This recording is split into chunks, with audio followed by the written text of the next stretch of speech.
ইসলাম হলো পূর্ণাঙ্গ এক জীবন ব্যবস্থা। এখানে আল্লাহ সুবহানাহু ওয়া তাআলা ইমানদারেরা কোন ধরনের খাবার খাবে এটাও ইসলামে বলে দেওয়া আছে। যদি কোনো ব্যক্তি মনে করে ইসলামের ভিতরে মানব জীবনের এই বিষয়টা অনুপস্থিত, অনেক মানুষ আছে ইসলাম বলতে মনে করে নামাজ, রোজা, হজ, যাকাত, এটাই মনে হয় ইসলাম। এজন্য তারা বলে যে ইসলাম হলো মসজিদের মধ্যে সীমাবদ্ধ থাকবে, ইসলাম রাষ্ট্রের সাথে সম্পৃক্ত নাই। এজন্য একদল অতি পণ্ডিত কি বলে, বলে ধর্ম আলাদা, রাষ্ট্র আলাদা। নাউজুবিল্লাহ বলে। মনে রাখতে হবে, ধর্মবিহীন, দিনবিহীন একটা মানুষ যেমন পরিপূর্ণ মানুষ হতে পারে না, তার চরিত্র পশুর চাইতেও খারাপ হয়ে যেতে পারে। অনুরূপভাবে যেই রাষ্ট্র ধর্ম থেকে আলাদা, দিন থেকে আলাদা, ইসলাম থেকে আলাদা, ওই রাষ্ট্র কোনোদিন আদর্শ রাষ্ট্র হতে পারে না। এজন্য যারা বলে ইসলামে রাজনীতি নাই, এই মানুষগুলো আসলে ইসলামকে অস্বীকারই করে, ঠিক কিনা বলেন? ইসলাম ব্যক্তি জীবনে আছে, সামাজিক জীবনে আছে, পারিবারিক জীবনে আছে, অর্থনৈতিক জীবনে আছে, রাজনৈতিক জীবনে আছে। কারণ রাসূল আকরাম সাল্লাল্লাহু আলাইহি ওয়াসাল্লাম মসজিদে নববীতে বসে শুধু নামাজের ইমামতি করেছেন এমনটা নয়, মসজিদে নববীতে বসে রাসূল আকরাম সাল্লাল্লাহু আলাইহি ওয়াসাল্লাম রাষ্ট্র পরিচালনা করেছেন, ঠিক কিনা বলেন?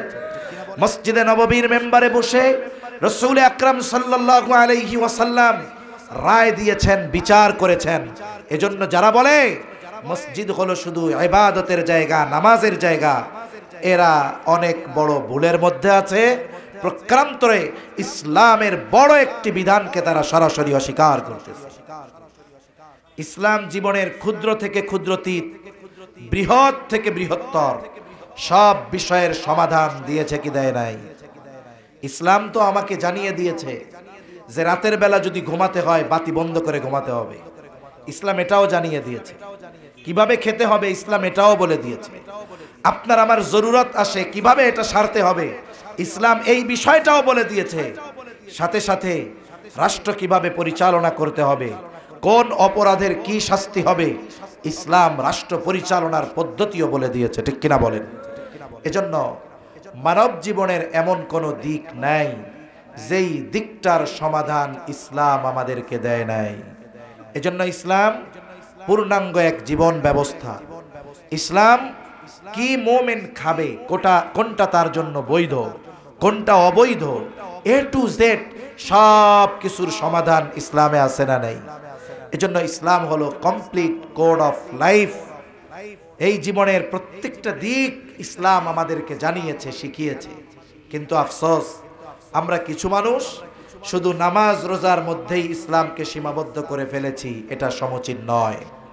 আমাদের ইসলাম জানা দরকার। যে জানবে সেই আমল করতে পারবে, যে জানবে না সে কেমন করে মানবে, ঠিক কিনা বলেন? তা সূরাতুল মায়েদার ৩ নম্বর আয়াত, এই আয়াতের মধ্যে আল্লাহ সুবহানাহু ওয়া তাআলা সর্বপ্রথম আমাদেরকে আমাদের খাবারের বিষয়গুলোকে খুব গুরুত্ব সহকারে আল্লাহ তাআলা বলেছেন। আল্লাহ তাআলা কি বলেন? আল্লাহ তাআলা বলেন, হুররিমাত আলাইকুমুল মাইতাতু ওয়াদ-দামু ওয়া লাহমুল খিনজির ওয়া মা উহিল্লা লিগাইরিল্লাহি বিহি। আল্লাহ তাআলা বলেন, হুররিমাত আলাইকুমুল মাইতাতু ওয়াদ-দামু ওয়া লাহমুল খিনজির, তোমাদের জন্য মৃত বস্তু হারাম করা হয়েছে, মৃত প্রাণী হারাম, সাথে সাথে রক্ত হারাম, শূকরের গোশতকে আল্লাহ তাআলা হারাম ঘোষণা করেছে। ১ নম্বর মৃত বস্তু হারাম। ২ নম্বর জবাই করার সময় যেই রক্ত প্রবাহিত হয় এই রক্ত হারাম। স্বাভাবিকভাবেও কেউ যদি রক্ত পান করে ওটাও কিন্তু হারাম। ৩ নম্বর শূকরের গোশত হারাম। প্রথম মৃতটা হারাম। কেন? জবাইয়ের পদ্ধতি কেন ইসলাম রাখলো? জবাই করেও তো ওটাকে মারা হয়, এমনেও মরে, তবে এমনে মরলে কেন হারাম আর জবাই করে মারলে কেন হালাল? যদি হালাল প্রাণী হয়, হালাল প্রাণী মরলেও হারাম, স্বাভাবিকভাবে জবাই করে মারলে এরপরে হালাল। হারাম হওয়ার যে যৌক্তিক কারণ চিকিৎসা বিজ্ঞান বলতেছে যে যখন কোনো প্রাণী স্বাভাবিকভাবে মারা যায়, মারা যাওয়ার কিছু কারণ থাকে। যেমন একটা মানুষ সুস্থ রাতের বেলা ঘুমোতে গিয়েছে, রাতে ঘুমোতে গেল, সকালবেলায় ডাক দেয় ওঠে না, সে মারা গেছে। মারা কেন গেছে? তার রূহ দেহ থেকে বের হয়ে গেল, কিন্তু প্রতিটা মৃত্যুর পিছনে কারণ পাওয়া যায়। এটা আল্লাহ তাআলার সিস্টেম। কারণ দেখা যাবে সে রাতের বেলায় স্ট্রোক করে মারা গেছে, তার হার্ট অ্যাটাক হয়েছিল, সে মারা গেছে। ঘুমন্ত অবস্থায় হার্ট অ্যাটাক হয়েছে, মারা গেছে।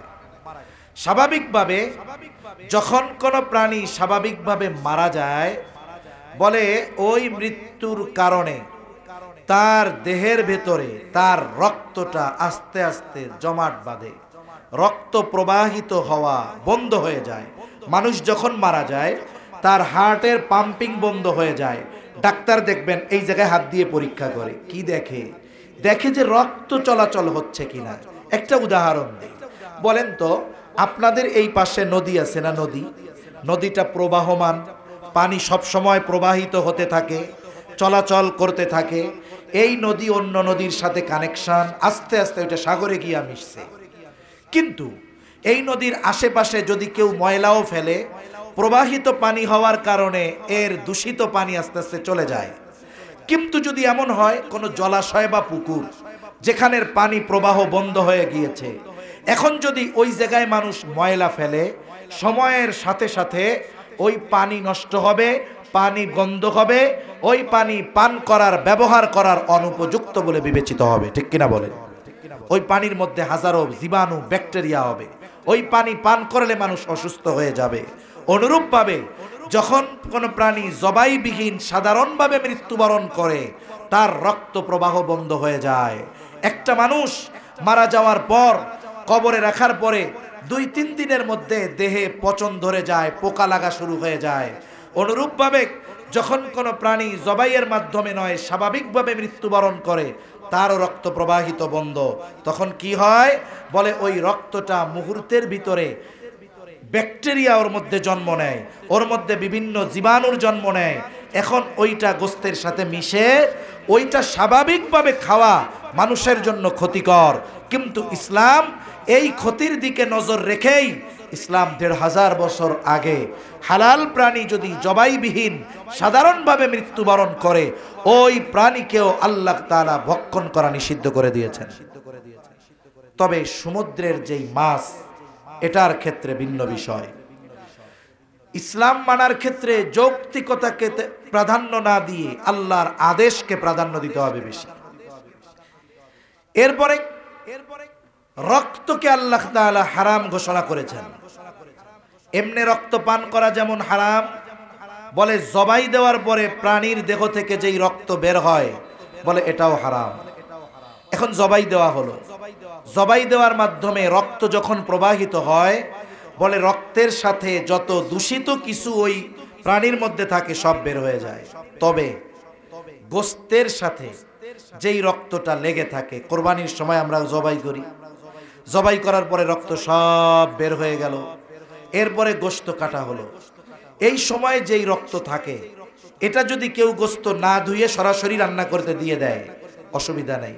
কারণ যেই রক্ত প্রবাহিত হয়েছে, ওইটার পরে পশুর দেহের ভেতরে যে রক্তটুকু থাকে, বলে এটা আর নাপাক থাকে না, এটা পাক।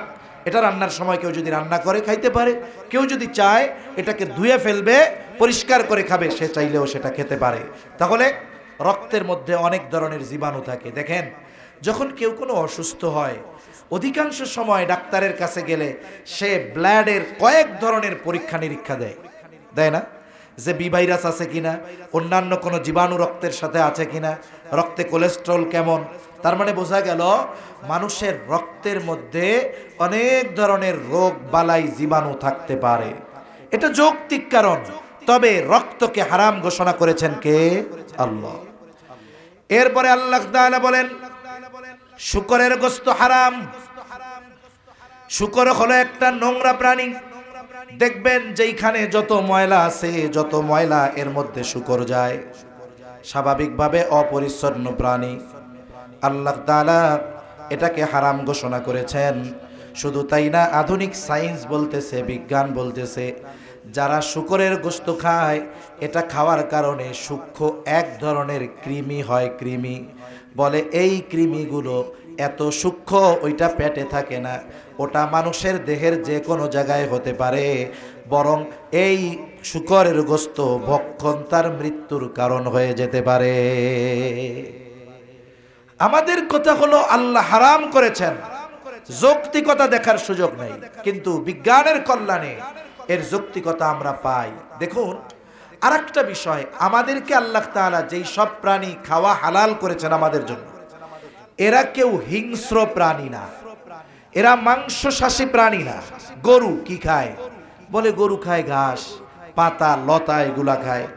তার মানে আমাদের জন্য যেই সব প্রাণী আল্লাহ হালাল করেছেন, দেখবেন স্বভাবগতভাবে এই ধরনের প্রাণীগুলো বেশি চেতা না, হিংস্র না, অন্য প্রাণীকে খেয়ে ফেলে না। এই ধরনের প্রাণী আল্লাহ আমাদের জন্য হালাল করেছেন। গরু, ছাগল, মহিষ, উট, ভেড়া, দুম্বা, এগুলো স্বাভাবিকভাবে একেবারে শান্ত শিষ্ট স্বভাবের প্রাণী। এরা তৃণভোজী প্রাণী, এরা ঘাস টাস এইগুলা খায়।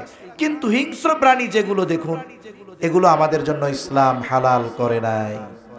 এজন্য খাবারের প্রভাব মানুষের মধ্যে পড়ে। কেউ যদি শূকরের গোশত খায়, বলে শূকরের যেই প্রভাব আছে, যেই নাপাকি, যেই বিশৃঙ্খলা, এটাও তার মধ্যে প্রবেশ করে। মূল বিষয় হলো এটা আল্লাহ তাআলা আমাদের জন্য নিষেধ করেছেন, এটাই মূল কথা। এরপরে আল্লাহ রাব্বুল আলামিন বলেন, ওয়ামা উহিল্লা লিগাইরিল্লাহি বিহি, সাথে সাথে যেই প্রাণীগুলো আল্লাহর নাম ব্যতীত জবাই করা হয়।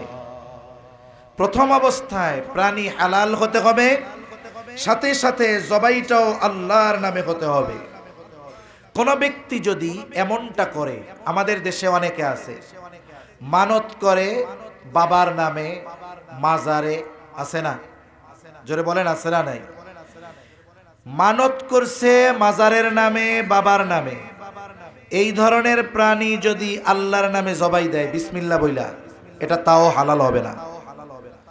এক নম্বরে প্রাণীটা হতে হবে আল্লাহর জন্য। মানত যদি করতে হয় আল্লাহর জন্য করতে হবে, সাথে সাথে আল্লাহর নামে জবাই করতে হবে। এজন্য কেউ যদি কোনো মাজারের নামে, পীরের নামে, দরবারের নামে মানত করে বিসমিল্লাহ বলেও জবাই দেয়, তাহলে এই প্রাণীর গোশত খাওয়াও উচিত হবে না। এজন্য মানতটা আল্লাহর নামে করতে হয়। আমাদের দেশের মানুষ অনেক জায়গায় বুঝে না, তারা কিছু হইলেই মানত করে মাজারে, যে এটা হলে মাজারে এটা দিব, এটা হলে ওইখানে ওইটা দিব। মূল কথা হলো হালাল প্রাণীও যদি ইচ্ছাকৃতভাবে আল্লাহর নাম বাদ দিয়ে জবাই দেওয়া হয়, তাহলে ওই হালাল প্রাণীর গোশত আর হালাল থাকে না। সাথে সাথে হালাল প্রাণী বিভিন্নভাবে মারা যেতে পারে, সেই মারা যাওয়া জন্তুও কিন্তু খাওয়া আমাদের জন্য নিষেধ। আল্লাহ তাআলা এরপরে বলেন, আল্লাহ রাব্বুল আলামিন বলেন, ওয়াল মুনখানিকাতু ওয়াল মাওকুদাতু ওয়াল মুতারাদ্দিয়াতু ওয়ান নাতিহাতু ওয়া মা আকালাস সাবউ ইল্লা মা যাক্কাইতুম। আল্লাহ রাব্বুল আলামিন বলেন, এরপরে যেই সমস্ত প্রাণী গলা চিপ খেয়ে মারা যায়, মনে করেন গরু আপনি বেঁধে রেখেছেন, গলার সাথে রশি, এটা জোরে পেঁচ খেয়ে মারা গেল, আপনি জবাই দিতে পারেন নাই, জবাই দেওয়ার আগেই এটা পরিপূর্ণ মৃত্যুবরণ করেছে, বলে এইভাবে গলায় ফাঁস লেগে যেই প্রাণী মৃত্যুবরণ করবে, সেই প্রাণীও ভক্ষণ করা আল্লাহ তাআলা হারাম করেছে। এরপরে আল্লাহ তাআলা বলেন, ওয়াল মাওকুদাতু, আল্লাহ সুবহানাহু ওয়া তাআলা বলেন, প্রহারের কারণে, পিটানোর কারণে যেই প্রাণী মৃত্যুবরণ করে, বলে ওই প্রাণীর গোশত হারাম। এরপরে আল্লাহ তাআলা বলেন, ওয়াল মুতারাদ্দিয়াতু ওয়ান নাতিহা, আল্লাহ তাআলা বলেন উঁচু থেকে পড়ে যেই প্রাণী মৃত্যুবরণ করেছে, বলে সেই প্রাণীর গোশতকেও আল্লাহ তাআলা হারাম করেছে। সাথে সাথে ওয়া মা আকালাস সাবউ ইল্লা মা যাক্কাইতুম, সাথে সাথে যেই প্রাণীগুলোকে হিংস্র কোনো প্রাণী আক্রমণ করেছে, এটা মারা গেছে, বলে এই ধরনের প্রাণীর গোশত খাওয়াও হারাম। তবে যদি অবস্থাটা এমন হয়ে যায় যে মারা যায় নাই কিন্তু এখনো জীবিত আছে, এর আগেই জবাই দিয়া ফেলছে, ফাঁস লেগে অবস্থা খারাপ, মারা যায় নাই কিন্তু জবাই দিতে পারছে, রক্ত প্রবাহিত হয়েছে, অসুবিধা নেই। পড়ে গেছে, মারা যাওয়ার আগে জবাই দিতে পারছে, অসুবিধা নেই। শিং দিয়ে একটা প্রাণী আর একটারে গুতা মারছে, মারা যাওয়ার আগে জবাই দিতে পারছে, অসুবিধা নাই। মনে করেন শেয়ালে মুরগিটা নিয়ে দৌড় দিছে, এখন কি এখনো মারা যায় নাই, ছুটাই ফেলতে পারছে, এখন জবাই দিয়ে খাইছে, বলে এখন খাওয়া গেল। কিন্তু যদি জবাই দেওয়ার আগেই এগুলো মারা যায়, হালাল প্রাণী হলেও এই প্রাণীর গোশত খাওয়া বৈধ হবে না। ইসলাম কত সুন্দর! ইসলাম মানুষের স্বাস্থ্যবিধির দিকে খেয়াল রাখছে, ইসলাম মানুষের খাবারের দিকে খেয়াল রেখেছে। সেজন্য ইসলামের সৌন্দর্য অনুধাবন করতে যারা ব্যর্থ, তাদের ব্যাপারে আমাদের জন্য আফসোস ছাড়া আর কোনো কিছুই করার নেই। এরপরে আল্লাহ রাব্বুল আলামিন বলেন, ওয়ামা যুবিহা আলান নুসুবি ওয়া আন তাসতাকসিমু বিল আজলাম যালিকুম ফিসক। অনেক জায়গায় আছে মূর্তি পূজার বেদির কাছে তারা প্রাণীকে জবাই করে, এটাকে তারা তাদের কল্যাণের কারণ মনে করে জবাই করে থাকে।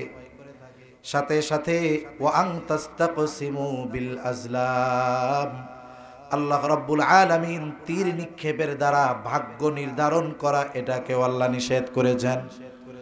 জাহেলিয়াতের সময় কাফেররা এই ধরনের লটারি করত, বলে একটা প্রাণী জবাই দিছে, 10 জনে মিলে একটা উট কিনছে, স্বাভাবিক 10 জন জবাই দেওয়ার পরে এটা 10 ভাগ হবে।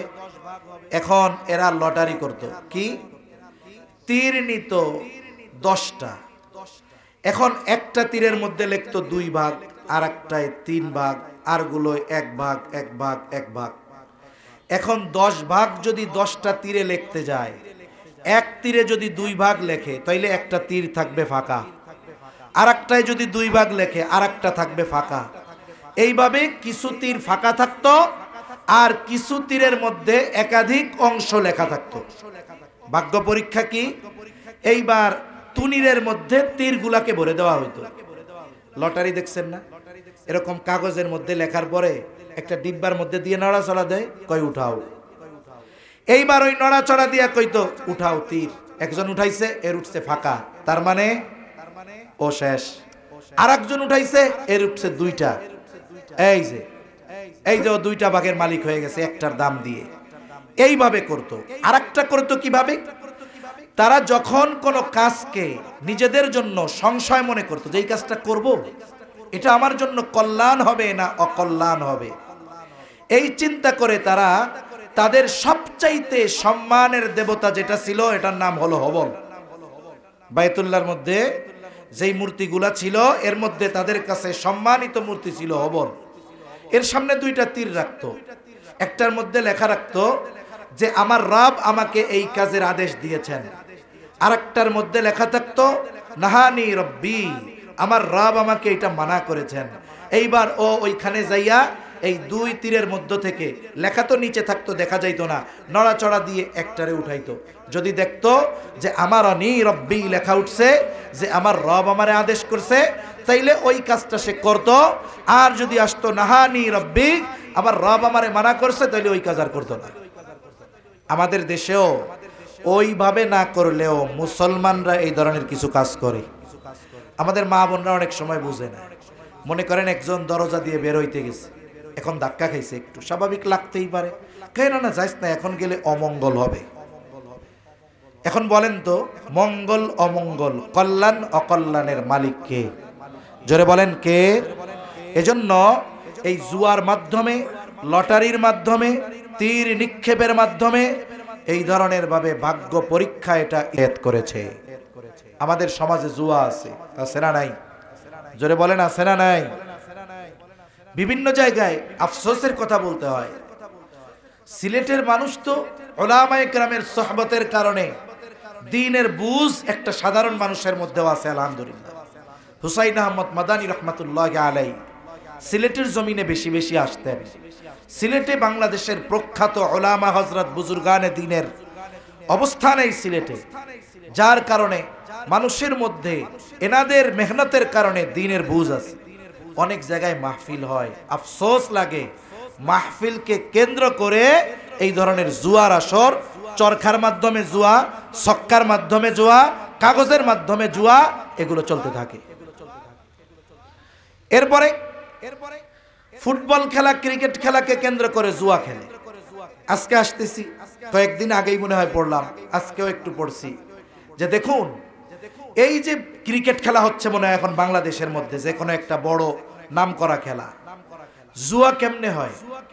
ওইখানে বাজি ধরে, কে আজকে জিতবে, বলে অমুক জিতবে, ও বলে অমুক জিতলে তোরে 10 টাকা 100 টাকা দিব। এই যে এক এক দল জুয়া ধরতেছে। আবার কেমনে ধরে? বলে একজন বল করতেছে আর একজন ব্যাটিং করতেছে, বলে শোন এই বলে কি হবে বল, একজন কয় ছক্কা, একজন কয় 4, একজন কয় আউট, একজন বলে 0 রান হবে। এবার এক একজন টাকা ধরে, বলে যার কথা সঠিক হয় সবার টাকা সে নিয়ে যায়। আমাদের যুবকরা, আমাদের তরুণরা এভাবে জুয়া খেলতেছে। পরিশ্রম করে মানুষ উপার্জন করে। আমাদের ঢাকা শহরে দেখি ঠেলা গাড়ি চালায়, রিক্সা চালায়, 4-5 জন এক জায়গায় বসা গোল হয়ে, কিরে একটু নজর দিলে দেখা যাবে মোবাইলটা নিয়ে লুডু খেলতেছে, টাকা দিয়ে জুয়া খেলতেছে। তার মানে চিন্তা করেন, আমরা তো মনে করি যে ওই জাহেলিয়াতের সময় জুয়া, কয় ওই সময় জুয়া তো 1-2 সিস্টেমে ছিল, এখন বহু সিস্টেমে জুয়া খেলে। বলে আপনার সন্তান সে ঘরে বৈশা আন্তর্জাতিকভাবে জুয়া খেলবে, আপনি টেরও পাবেন না। সে ঘরে বসে মোবাইলে জুয়া খেলবে, আপনি টেরও পাবেন না যে সে জুয়া খেলতেছে। আর আফসোসের ব্যাপার, এই বিষয়গুলোকে সুযোগ সুবিধা দিচ্ছে, প্রমোট দিচ্ছে আমাদের গভর্নমেন্ট, বৈধতা দিচ্ছে এগুলো। যেখানে মদ তাদের হারাম করা দরকার ছিল, জুয়াকে হারাম করা দরকার ছিল, অথচ এইগুলাকে লাইসেন্স দিয়ে বৈধতা প্রদান করে সামাজিক অশান্তি, পারিবারিক অশান্তি তারা সৃষ্টি করতেছে। ঠিক কিনা বলেন? মনে রাখতে হবে, এটা ইসলাম আমাদের জন্য নিষেধ করেছে। ইসলামের প্রতিটা নিষেধের মধ্যে মানুষের কল্যাণ, মানবতার কল্যাণ, পারিবারিক কল্যাণ নিহিত থাকে। এজন্য আমরা কোনো সময় কোনো ধরনের জুয়ার কাছে যাব না, লটারির কাছে যাব না। অনেক সময় দেখবেন আপনাদের বিয়ানীবাজার শহরেও হয়তো হয়, লেখা যায় মাইক্রোবাসের মধ্যে মাইক লাগায়, কয় রেড ক্রিসেন্ট লটারি, 10 টাকা টিকিট, প্রথম পুরস্কার 40 লক্ষ টাকা। দেয় কি দেয় না? আপনি তো 10 টাকা দিয়ে একটা কিনতেছেন, কি মনে করে যদি লাইগা যায়? হ্যাঁ, মনে রাখবেন এটাও ইসলাম হারাম ঘোষণা করেছে। এ ধরনের কোনো লটারি, জুয়া, এগুলোর সাথে মুসলমানদের কোনো সম্পৃক্ততা থাকতে পারে না। এই জুয়াকে কেন্দ্র করে মারামারি, খুনোখুনি, কত কিছু হয়।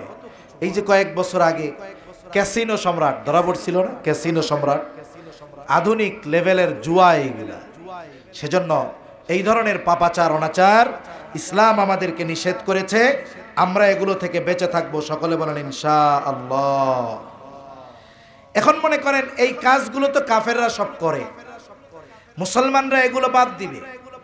কাফেরদের সাথে মুসলমানদের এই কর্মগুলোর সাথে, কাফেরদের এই কর্মের সাথে তাদের কোনো সম্পর্ক থাকবে না। আর ইসলাম মানার ব্যাপারে কাফেরদের কোনো চোখ রাঙানিকে মুসলমানেরা ভয় করবে না। এজন্য আল্লাহ তাআলা এরপরে বলেন, যেহেতু এইগুলো পাপ, যালিকুম ফিসক, এই ধরনের কাজগুলো হলো ফাসিকি, পাপের কাজ। প্রকৃত মুসলমান কখনো এই ধরনের পাপের সাথে জড়িত হতে পারে না।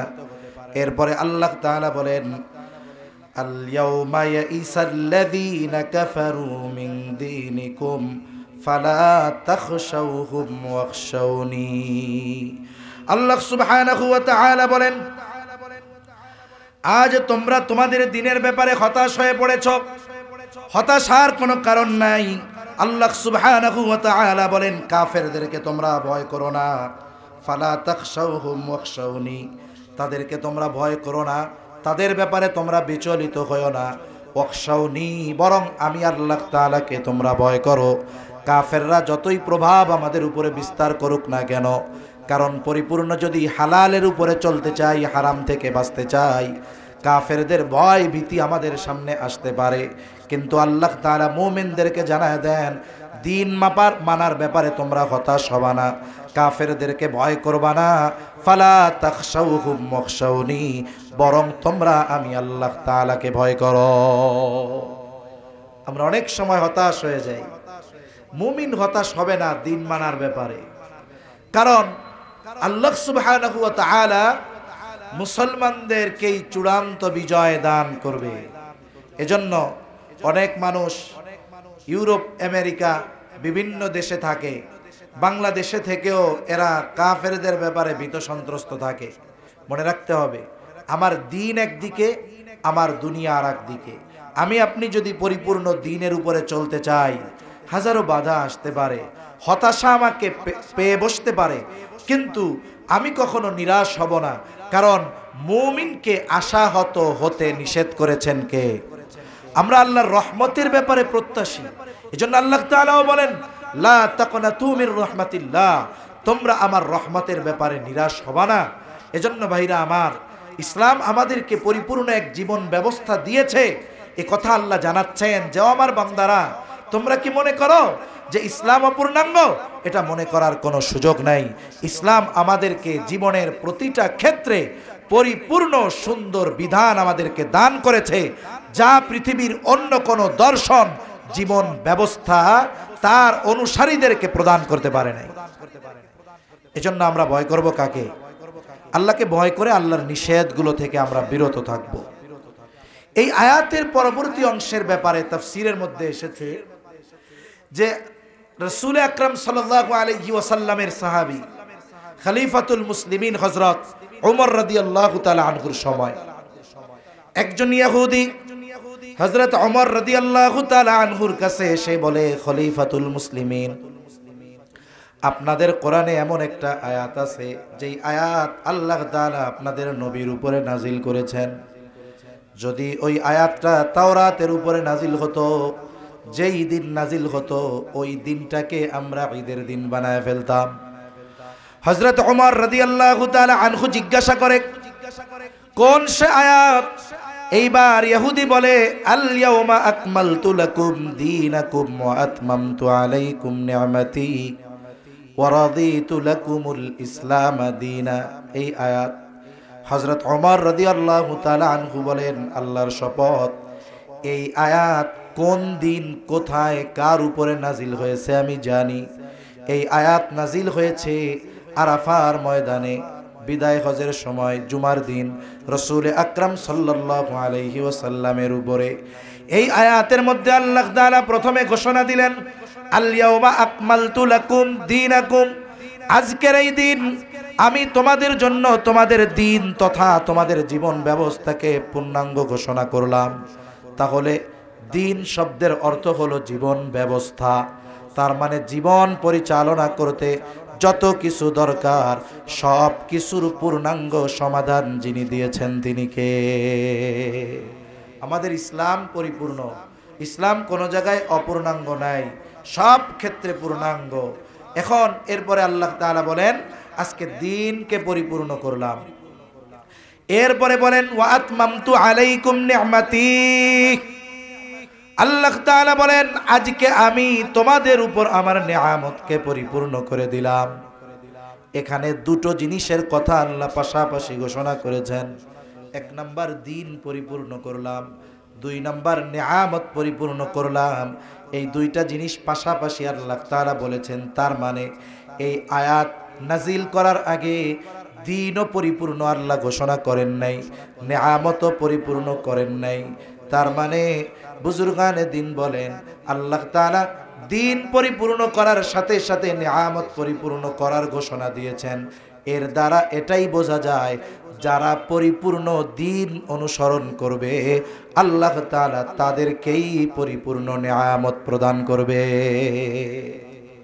সাউন্ডটা একটু বাড়াইতে হবে, একটু সাউন্ড বাড়ান। আল্লাহ তাআলা যদি পরিপূর্ণ দিন আমরা মানি, পরিপূর্ণ নিয়ামত দেওয়ার ঘোষণা আল্লাহ দিয়েছেন। এখন বিষয় হলো, বলেন তো, এই পৃথিবীতে এই মুহূর্তে একেবারে 100% দিন অনুসরণ করার মতো একটা দেশও কি আছে? তবে একটি দেশ দুই যুগের কাছাকাছি সময় আমেরিকা এবং তার অনুসারীদের মাধ্যমে দুই যুগের উপরে তাদের উপরে নির্বিচারে হত্যা ধ্বংসযজ্ঞ যারা চালিয়েছে, ন্যাটো শক্তি, সম্মিলিত শক্তি এই দেশটাকে দুই যুগ ধরে তছনছ করে যখন দেখতেছে দুই যুগের অত্যাচার সব খালি খালি লস প্রজেক্ট, এবার তারা পুনরায় আবার তাদের হাতে এই দেশের ক্ষমতা ফিরিয়ে দিয়েছে। আফগানিস্তানে ছাত্রবাহীদের হাতে ওই দেশের দায়িত্ব দিয়ে তারা চলে গেছে। কেন? তারা চিন্তা করছে এই দুই যুগ ধরে এই দেশের পরিস্থিতি আমরা যা করেছি, এখন যারাই এই দেশের দায়িত্ব নিবে এই দেশ চালানো তাদের জন্য অসম্ভব। কেন? বলে ওই দেশের যত রিজার্ভ আছে সব তারা নিয়ে গেছে, একেবারে রিক্ত হস্তে খালি হাতে একটা ধ্বংসযজ্ঞ করে তারা একটা দেশ তাদের হাতে তুলে দিয়ে গেছে। চিন্তা করছে এরা 6 মাসও টিকবে না। কারণ কি? এদের কোনো সম্পদ নাই, কোনো রিজার্ভ নাই। মানুষরা আবার বলা শুরু করবে যে আগেই ভালো ছিলাম, আগেই কি ছিলাম, ভালো ছিলাম। কিন্তু ওই রাষ্ট্র পরিচালনার দায়িত্ব কোনো দুর্নীতিবাজদের হাতে যায় নাই, চোরদের হাতে যায় নাই, বাটপারদের হাতে যায় নাই, মিথ্যাবাদীদের হাতে যায় নাই, মুনাফিক মার্কা লোকদের হাতে যায় নাই। বলে এই পৃথিবীর শ্রেষ্ঠ মানুষদের হাতে ওই রাষ্ট্র পরিচালনার দায়িত্ব গিয়েছে। ঠিক কিনা বলেন? যারা আল্লাহকে ভয় করে, যদি আল্লাহর প্রতি ওই ধরনের বিশ্বাস যদি তাদের না থাকতো, এই পৃথিবীর সর্বাধুনিক সমরস্ত্রে সুসজ্জিত একটা দেশ নয়, প্রায় 46টা দেশ আফগানিস্তানে আক্রমণ চালিয়েছে একযোগে। 2 বছর না 2 যুগ তাদের এই অস্ত্রের সামনে টিকে থাকা তাদের সাধ্য ছিল না, যদি আল্লাহর প্রতি যদি আঘাত আস্থা বিশ্বাস তাদের না থাকতো। ঠিক কিনা বলেন? এই মানুষগুলোর হাতে দায়িত্ব গেছে, 3 বছর চলে। কয় বছর? এরা দায়িত্ব নেওয়ার পর থেকে এই পৃথিবীতে শান্তির দিক দিয়ে, অর্থনৈতিক সমৃদ্ধির দিক দিয়ে, উন্নতির দিক দিয়ে যেই দেশটা সবচাইতে দ্রুততার সাথে এগুলার দিকে এগিয়ে যাচ্ছে, সেই দেশটার নাম হলো আফগানিস্তান। এটা সম্ভব কেমনে হলো? আল্লাহ তাআলা কোরআনুল কারীমের এক আয়াতের মধ্যে বলেন, ওয়ালাউ আন্না আহলাল কুরা আমানু ওয়াত্তাকাউ লাফাতাহনা আলাইহিম বারাকাতিম মিনাস সামাই ওয়াল আরদ। আল্লাহ তাআলা বলেন, ওই জনপদের অধিবাসীরা যদি ঈমান আনে আর মুত্তাকি হয়ে যায়, আমানু ওয়াত্তাকাউ, ঈমান যদি আনে আর যদি মুত্তাকি হয়ে যায়, আল্লাহ তাআলা বলেন লাফাতাহনা আলাইহিম বারাকাতিম মিনাস সামাই ওয়াল আরদ, আমি তাদের জন্য আসমান এবং জমিনের বরকতের দরজা সমূহ খুলে দিব। মুফাসসিরিন কেরাম বলেন, এই আয়াত যদিও একটা সম্প্রদায়কে কেন্দ্র করে আল্লাহ নাজিল করেছেন, কিন্তু এর হুকুম রহিত হয়ে যায় নাই। এখনো যদি এই পৃথিবীতে কোনো সম্প্রদায়, কোনো দেশ পরিপূর্ণ আল্লাহর আইন মেনে চলে, আল্লাহ তাআলা তাদের জন্য আসমান জমিনের বরকতের দরজা খুলে দিবেন। এর বাস্তব উপমা বর্তমানের ওই দেশ। তাকায় দেখেন 3 বছরে কি হলো। যেই সময় তারা রাষ্ট্র বিনির্মাণ করার কথা, এই সময় তারা অলরেডি এই পৃথিবীর সর্বাধুনিক গাড়ি আবিষ্কার করতেছে। কৃষিক্ষেত্রে তাদের কি উন্নতি, সাথে সাথে আল্লাহ তাআলা তাদেরকে তরল সোনা অর্থাৎ তেলের খনি একের পর এক আফগানিস্তান বের হচ্ছে, ওখান থেকে তারা নিজস্ব পদ্ধতিতে তেল উৎপাদনের ব্যবস্থা করতেছে। সাথে সাথে কৃষিক্ষেত্রে বিপ্লব, অর্থনৈতিক ক্ষেত্রে বিপ্লব, শিক্ষা ক্ষেত্রে বিপ্লব। যখন ওই দেশে তালেবানদের হাতে ক্ষমতা গেল, আমাদের দেশের সাংবাদিকদের ঘুম হারাম। তারা বলছে তারা নারীদের লেখাপড়া বন্ধ করে দিয়েছে। আমাদের সাংবাদিকরা বলে যে তারা নারীদের রাস্তায় বের হতে দিচ্ছে না, মার্কেটে যেতে দিচ্ছে না। কিন্তু কয়েকদিন পরে আমরা কি দেখলাম, যে আফগান সরকার নারীদের জন্য আলাদা ইউনিভার্সিটি প্রতিষ্ঠা করেছে। ওইখানে তারা উচ্চশিক্ষায় শিক্ষিত হচ্ছে। নারীদের জন্য এমন মার্কেট তারা করতেছে যেখানে একটা পুরুষ প্রবেশ করতে পারবে না, 100% সব নারী। বলেন তো যেখানে সব নারী, সেখানে নারীর জান মাল সম্মান হানি হওয়ার কোনো আশঙ্কা আছে? আপনি ঢাকা শহর বাদ দেন, আপনাদের সিলেট শহরে হিসাব করেন, আপনি মার্কেটে ঢুকলে খেয়াল করবেন পুরুষের চাইতে নারীর সংখ্যা বেশি, ঠিক কিনা বলেন? এই জায়গায় সেফটি নাই। আমরা দেখি বাংলাদেশের বিভিন্ন সময় মার্কেটে গিয়ে, বাহিরে একা একা গিয়ে, শিক্ষা প্রতিষ্ঠানে গিয়ে আমাদের বোনেরা ইফটিজিং এর শিকার হচ্ছে, আমাদের বোনেরদের সম্মানহানি হচ্ছে। অথচ সেইখানে আফগানিস্তান নারীদের জন্য 100% নিরাপত্তার সাথে সুপার মার্কেট, শিক্ষা প্রতিষ্ঠান, উচ্চ শিক্ষায় শিক্ষিত হওয়ার ব্যবস্থা করতেছে। আমরা যখন এই কথাগুলো বলি, বলে আমরা হলাম উন্নতি আর অগ্রগতির ক্ষেত্রে বাধা। এদের চিন্তাধারাই এরকম, নারী পুরুষ যদি একসাথে বিবস্ত্র হয়ে হাঁটতে পারে তাইলে সেই রাষ্ট্র উন্নত হবে। এদের চিন্তাধারা এরকম। অথচ আমরা কি দেখলাম যে আফগানিস্তান এটা করতেছে কেন? বলে তাদের রাষ্ট্র পরিচালনার দায়িত্ব এমন কিছু লোকদের হাতে গেছে, এরা সর্বোচ্চ চেষ্টা করতেছে আল্লাহর আইন মেনে রাষ্ট্র পরিচালনা করার জন্য। বাস্তবে এই জন্যই মাত্র 3 বছরের মাথায় তাদের অর্থের মান এত দ্রুততার সাথে বাড়তেছে। বলে আমাদের বাংলাদেশের 2 টাকা, তাদের দেশের 1 টাকা। বাংলাদেশের $1 132 টাকা, বলে তাদের দেশের $1 76 এই পৃথিবীতে সবচাইতে দ্রুততার সাথে আফগানিস্তানের মুদ্রার মান বাড়তেছে। যে যাই বলুক, এর মূলটা হলো তারা দিন মানার চেষ্টা করতেছে, ঠিক কিনা বলেন? কিন্তু আফসোসের ব্যাপার, আমরা আমাদের রাষ্ট্রীয়ভাবে দিন মানা তো সেটা বহুদূর, আমরা ব্যক্তিগতভাবেও দিন অনুসরণ করতেছি না। আমি নিজেকে, ইমাম গাজালি রহমাতুল্লাহি আলাইহি, উনি নিজের প্রত্যেকটা মানুষের দেহকে তিনি এক একটা রাজ্য বলে অভিহিত করেছেন। যেমন একটা দেশের শাসক, সে ওই দেশের সব কিছু পরিচালনা করার অধিকার রাখে। আল্লাহ সুবহানাহু ওয়া তাআলা আমাকে এই দেহের রাজা বানিয়েছেন, আমি আমার দেহকে পরিচালনা করার অধিকার রাখি। কিন্তু আফসোস, আমি আমাকে দ্বীনের উপরে পরিচালনা করার চেষ্টা করি না। আমি নিজে ঠিকমতো দ্বীন মানি না, হারাম হালালের যাচাই বাছাই করি না, সুন্নাত বেদায়াতের যাচাই বাছাই করি না। তাহলে কি হলো? প্রথমে আমার নিজেকে পরিপূর্ণ দ্বীনের উপরে প্রতিষ্ঠিত করতে হবে। মনে রাখবেন, আমরা কিন্তু একজনে হয় না, একাধিক ব্যক্তি মিলে আমরা হয়। আমি যদি দ্বীন মানি, আমার পরিবার মানবে, আমার প্রতিবেশী মানবে, আমার সমাজ মানবে। এক সময় ইনশাআল্লাহ গোটা দেশ দ্বীনের উপরে পরিচালিত হবে ইনশাআল্লাহ। এজন্য হতাশ হওয়া যাবে না যে আমি একা মানলে কি হবে, ও কথা বাদ দেন না। আমি একা মানি, আল্লাহ তাআলা চাইলে সবার মধ্যে যদি ওই চিন্তা ঢুকিয়ে দেয় আমরা সবাই দ্বীন মানব, তাহলে ইনশাআল্লাহ এই পৃথিবীতে কোরআন সুন্নাহর আইন বাস্তবায়ন হবে ইনশাআল্লাহ। তাহলে আল্লাহ তাআলা বলেন, আল-ইয়াওমা আকমালতু লাকুম দীনাকুম ওয়া আতমামতু আলাইকুম নি'মাতি ওয়া রাদিতু লাকুমুল ইসলাম দীনা। আল্লাহ রাব্বুল আলামিন বলেন, আজকে আমি তোমাদের জন্য তোমাদের দ্বীন তথা জীবন ব্যবস্থাকে পরিপূর্ণ করে দিলাম। শুধু তাই না, ওয়া আতমামতু আলাইকুম নি'মাতি, আমি তোমাদের জন্য আমার নিয়ামত সমূহকে পরিপূর্ণ করে দিলাম। তার মানে যে দ্বীন পরিপূর্ণ মানবে সে আল্লাহর পক্ষ থেকে পরিপূর্ণ নিয়ামত প্রাপ্ত হবে। সাথে সাথে আল্লাহ তাআলা বলেন, ওয়া রাদিতু লাকুমুল ইসলাম দীনা। আল্লাহ রাব্বুল আলামিন বলেন, আমি তোমাদের জন্য ইসলামকে দ্বীন হিসাবে মনোনীত করলাম, পছন্দ করলাম। আমাদের দ্বীন হলো ইসলাম। আমাদের দ্বীন কি, জোরে বলেন?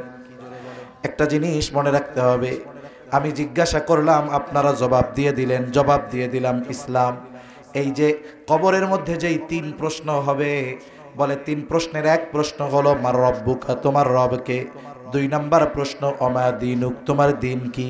3 নাম্বার প্রশ্ন নবীজিকে দেখায় বলা হবে, মা হাযার রাজুলুল্লাযী বুইসা ফীকুম, এই ব্যক্তিকে যাকে তোমাদের কাছে প্রেরণ করা হয়েছিল। অথবা জিজ্ঞাসা করা হবে ওমান নাবিয়ুকা, তোমার নবীকে। বলেন তো, এই 3 প্রশ্নের জবাব আমাদের সবার জানা আছে না নাই? দুনিয়ার পরীক্ষার হলের প্রশ্ন হলে যাওয়ার পরে জানা যায়, কিন্তু কবরের 3 প্রশ্ন আল্লাহ তাআলা কবরে যাওয়ার আগে জানিয়ে দিয়েছেন। একটা ছাত্র যত মেধাহীন হোক না কেন, পরীক্ষার 1 ঘন্টা আগে যদি প্রশ্ন পেয়ে যায়, ওই মেধা শূন্য ছাত্রটাও ওই সাবজেক্টের মধ্যে A+ পেয়ে যাবে। 1 ঘন্টা আগে যদি পায় ও A+। কিন্তু কবরের প্রশ্ন আল্লাহ তাআলা আমাদের জন্য অনেক আগে জানায় দিয়েছেন, কিন্তু এরপরেও কবরে গিয়ে জবাব দেওয়া সহজ হবে না। কেন? বলে দুনিয়ার প্রশ্নের জবাব লেখাপড়া করলে, মুখস্থ করলে হলে গিয়ে দেওয়া যায়, কিন্তু কবরের প্রশ্নের জবাব মুখস্থ করলে দেওয়া যাবে না। বলে এই প্রশ্নের জবাব পড়ার সাথে, মুখস্থ করার সাথে নয়, বরং এই প্রশ্নের জবাব হলো আমলের সাথে সম্পৃক্ত। যে ব্যক্তি জীবনেও এই 3 প্রশ্ন শুনে নাই, কিন্তু এই 3 প্রশ্নের আলোকে জীবন পরিচালিত করেছে, রব হিসাবে আল্লাহকে স্বীকার করার পর রবের সব হুকুম আহকাম মেনে চলেছে, এরপরে ইসলামের আলোকে সে তার জীবনকে পরিচালিত করেছে, নবীজির সুন্নাতের আলোকে জীবন পরিচালিত করেছে, বলে ওই ব্যক্তিরে কবরে গিয়া জিজ্ঞাসা যদি করে তোমার রবকে, সারা জীবন রবের গোলামি করছে, সেই রবের পরিচয় দিতে তার কষ্ট হবে? ও বলবে রব আল্লাহ। দিন কি? বলে সারা জীবন ইসলামের আলোকে হায়াত অতিবাহিত করলাম, আমার দিন আমি জানবো না? ও বলবে ইসলাম। নবীকে, অথবা নবীকে দেখায় বলা হবে এই ব্যক্তিকে যাকে প্রেরণ করা হয়েছিল, বলবে আমার নবী মুহাম্মদুর রাসূলুল্লাহ সাল্লাল্লাহু আলাইহি ওয়াসাল্লাম। এজন্য সম্মানিত উপস্থিতি, আমরা যদি দিন না মানি, ইসলাম অনুযায়ী যদি না চলি, আমাদের দেশের কিছু ভাই আছে, এদের চিন্তাধারা থিঙ্ক হলো এরকম যে আগে রাষ্ট্রে ইসলাম প্রতিষ্ঠা হবে, এরপরে আমরা ইসলাম মানব। আসলে বাস্তবতা এরকম নয়। আগে আমাকে পরিপূর্ণ মুসলিম হতে হবে। আমি থেকে আমরা যখন সবাই মুসলিম হব, তখন সবাই চাবে ইসলাম প্রতিষ্ঠিত হোক। আমরা যদি মুসলিম না হই, তাহলে তো ইসলাম প্রতিষ্ঠা হোক এটা কেউ চাবে না। এজন্য যেই ভাইয়েরা এই আশা পোষণ করে যে আমরা আগে রাষ্ট্রের ক্ষমতায় বসবো, এরপরে ইসলাম প্রতিষ্ঠা করব, বলেন তো এই চিন্তাধারা কি ঠিক? রাসূল আকরাম সাল্লাল্লাহু আলাইহি ওয়াসাল্লাম মক্কি জীবনে কি হয়েছে? 13টা বছর কিছু রিজাল তৈরি করেছেন, তিনি কিছু মানুষ তৈরি করেছেন। এই মানুষগুলো মদিনায় গেছে, আরো কিছু মানুষ তৈরি হয়েছে। এই মদিনার মানুষগুলোকে নিয়ে আল্লাহর নবী সাল্লাল্লাহু আলাইহি ওয়াসাল্লাম মদিনার আসনে সমাসীন হয়েছেন, তাদেরকে নিয়ে তারপরে যুদ্ধ পরিচালনা করেছেন। ধারাবাহিকতার ক্রমান্বয়ে পৃথিবীর আনাচে কানাচে ইসলাম প্রতিষ্ঠিত হয়েছে। তাহলে আল্লাহ যদি চাইতেন আগে ক্ষমতার মসনদ, এরপরে ইসলাম, তাইলে মক্কায় থাকতেই নবীরে আগে নেতা বানায় দিতেন, এরপরে নবীজি ইসলাম প্রচার করতেন। যদি এমনটাই হতো যে আগে ক্ষমতা এরপরে ইসলাম, তাইলে মক্কার কাফেররা আমার আপনার নবীকে বলেছে, মুহাম্মদ তুমি যদি চাও আমরা তোমাকে আমাদের মধ্যে সবচাইতে বড় ধনী বানিয়ে দিব, তুমি যদি নেতৃত্ব চাও আমরা তোমাকে আমাদের নেতা বানায় দিব। তাহলে নবীজি কি করতেন? আগে নেতা হইতেন, এরপরে সবাইরে মুসলমান বানাইতেন। অথচ চিন্তা করে দেখুন, ইসলাম প্রতিষ্ঠা করতে গিয়ে নবীজির কি মেহনত, কি কষ্ট।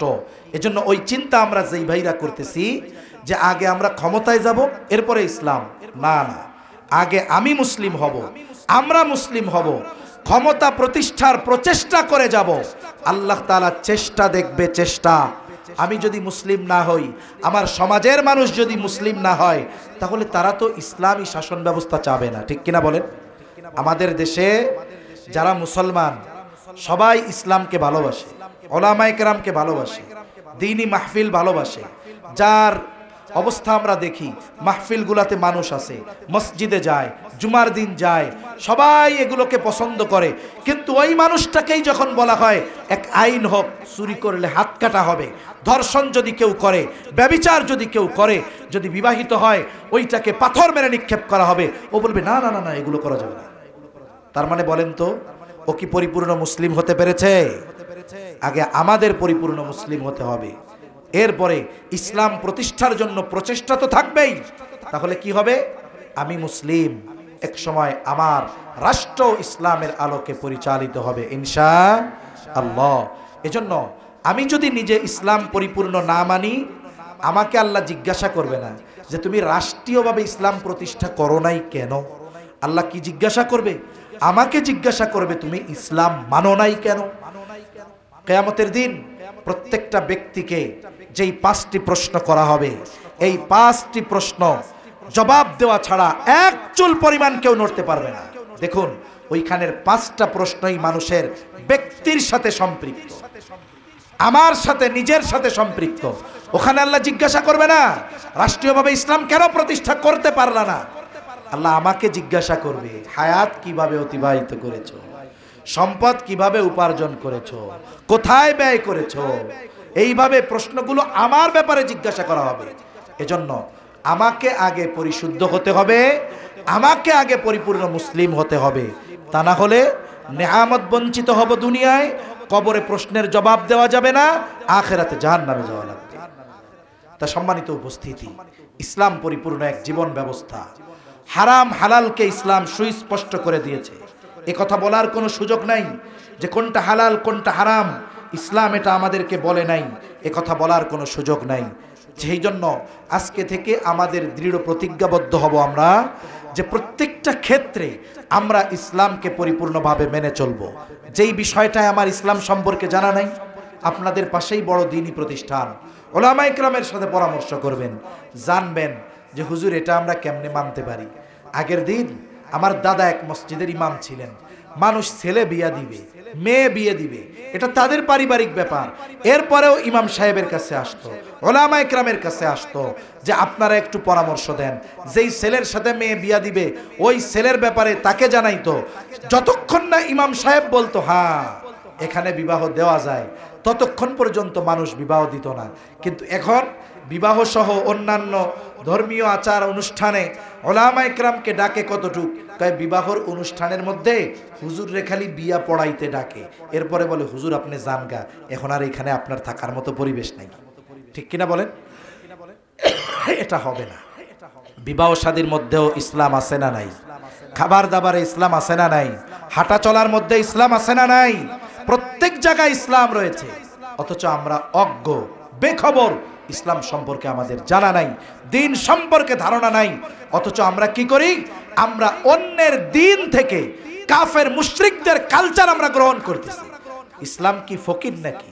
ইসলাম কি অপূর্ণাঙ্গ নাকি যে আমাকে অন্য ধর্ম থেকে কালচার গ্রহণ করতে হবে, সংস্কৃতি অন্য ধর্মেরটা গ্রহণ করতে হবে, পালন করতে হবে? ইসলাম এতটা ফকিরনি হয়ে যায় নাই।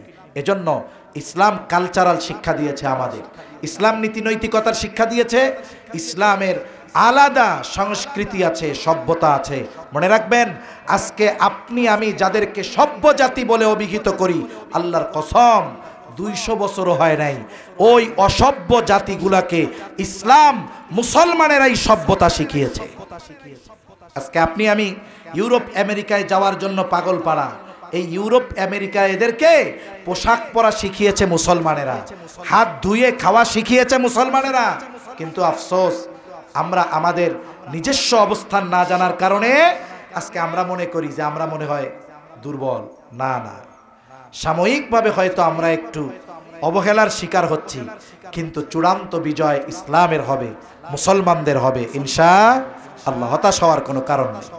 এরপরে আল্লাহ তাআলা বলেন, ফামানি যুতুররা ফি মাখমাসাতিন গায়রা মুতাজানিফিল লিইসম ফাইন্নাল্লাহা গফুরুর রহিম। উপরোক্ত যেই খাবারগুলোকে আল্লাহ তাআলা হারাম ঘোষণা করেছেন, তবে যদি কারো অবস্থা এমন হয়ে যায়, সে এমন এক জায়গায় গিয়েছে, সে প্রচণ্ড ক্ষুধার্ত, খাবার তীব্রতায়, খাবারের অভাবে, ক্ষুধার তীব্রতায় সে অসুস্থ হয়ে যেতে পারে, মারা যেতে পারে। এখন হারাম ছাড়া তার সামনে আর কিছু নাই, বলে খাবার যেইটা আছে সেটা হারাম। দেখা যাবে হয়তো মৃত জন্তু অথবা আল্লাহর নাম ছাড়া জবাই দেওয়া হয়েছে। আবার পানিও যা আছে বলে এটাও হারাম। কিন্তু পানি পান না করলে, খাবার গ্রহণ না করলে তার জীবন নাশের আশঙ্কা, প্রচণ্ড ক্ষুধার তীব্রতা। আল্লাহ তাআলা জানায় দেন, ওই সময় যদি কোনো ব্যক্তি যতটুকু জীবন বাঁচানোর জন্য প্রয়োজন অতটুকু পরিমাণ গ্রহণ করে, তাহলে এটা তার জন্য পাপের কারণ হবে না। এই কথাই আল্লাহ তাআলা বলেন, ফামানি যুতুর। চিন্তা করতেছে খিদা লাগছে, প্রয়োজন মিটে গেছে, আর না খাইলে হয়, কিন্তু চিন্তা করতেছে হারাম হইলেও তো মজা লাগে, আর একটু খাই। এই সুযোগ নাই। বরং বাধ্য হয়ে যতটুকু গ্রহণ করতে হবে, পাপের দিকে ঝুঁকে নয়।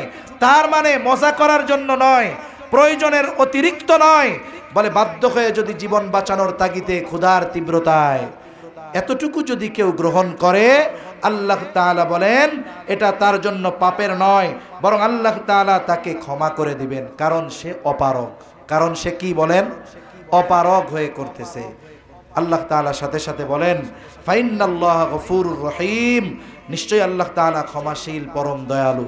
এজন্য শুনেন, আপনাদের অনেকের আত্মীয় স্বজন ইউরোপ আমেরিকায় থাকে, এইসব জায়গায় অনেক সময় হালাল খাবার পাওয়া কঠিন হয়ে যায়। এখন দোকানে গিয়ে এ কি খুঁজে, হযরত আসছে, নারায়ে তাকবীর, নারায়ে তাকবীর, হযরত চলে আসছে, কথা শেষ, দোয়া করব না। শুনেন, চিকেন হইলেই হালাল হবে না। ইউরোপ আমেরিকায় যারা থাকে বলতেছি, অথবা আমাদের দেশে অনেক প্রসেস ফুড পাওয়া যায় দোকানে, লেখা থাকে হালাল, আবার লেখা থাকে চিকেন। এখন বিষয় হলো ওই জবাইটা কি বিসমিল্লাহ বইলা দিছে, ওই জবাইটা কি মেশিনে দিছে কিনা এটা তো আমরা জানি না। মুরগি হইলেই কি হালাল হবে? হালাল প্রাণী যদি সঠিক পদ্ধতিতে জবাই না দেওয়া হয় হারাম হয়ে যাবে না? এই বিষয়টা আমরা খেয়াল রাখবো। আর একটা বিষয়, হোটেলে অনেক সময় আমরা খাই, হোটেলে গিয়ে আমি যদি কোনো সময় খাই, গোস্ত খাই না। কেন খাই না? আমাদের দেশে প্রসেস গরুর মাংস পাওয়া যায়, এমনি বাজারে কিনতে যাবেন 700 টাকা কেজি, প্রসেস মাংস 450 টাকা 400 টাকা কেজিতেও পাওয়া যায়। হোটেলওয়ালারা ওই ধরনের গরুর গোস্ত কিনে। এখন ওই গরুটা সঠিক পদ্ধতিতে জবাই হতেও পারে, নাও পারে। এই ধরনের গোস্ত বিভিন্ন দেশ থেকে আমদানি হয়, ভারত থেকে আসে, ব্রাজিল থেকে আসে। এখন বলেন তো, গোস্ত গরুর হোক, প্রসেস মাংস যেগুলো আসলো ফ্রিজিং, এটা জবাই কোন পদ্ধতিতে হয়েছে? জবাইয়ের পদ্ধতি ঠিক হলেও মুসলমান জবাই দিছে কিনা এগুলো কি আমাদের জানা আছে? এজন্য এই ধরনের খাবার থেকেও আমরা বিরত থাকবো ইনশাআল্লাহ। আল্লাহ তাআলা বুঝবার তৌফিক দান করেন। বড় ভাইরে বসায় রেখা আলোচনা করেছি, বেয়াদবি ক্ষমা প্রার্থী। আল্লাহ তাআলা আমাদের সকলকে যতটুকু ছড়ানো ছেটানো কথা বললাম, আমলের কথাগুলো আমল করার তৌফিক দান করেন, আমিন। ওয়া আখিরু দাওয়ানা আনিল হামদুলিল্লাহি রাব্বিল আলামিন। শুরু করে দিই, শুরু করে দিই। কুনাগ্রাম নিবাসী শাহ আলম তার বাবার অসুস্থতার জন্য দোয়া চেয়েছে।